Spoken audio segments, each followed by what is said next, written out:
Hello guys, today I am going to show an easy method of creating a heart shape in Adobe Illustrator in just 1 minute. First of all, select a rectangle tools and create a rectangle. This will create an accurate square. Now rotate the square to 45-degree angle.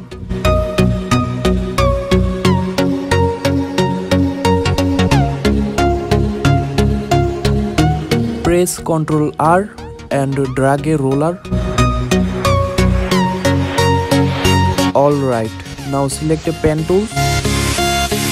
First of all, select a rectangle shape. Select Shift Alt and drag it.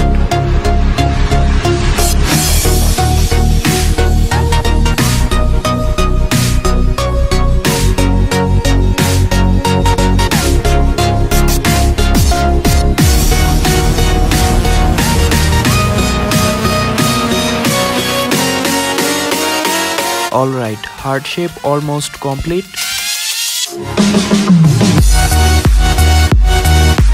Now select heart shape.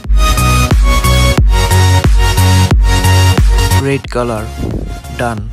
Don't forget like and subscribe. Thanks for watching.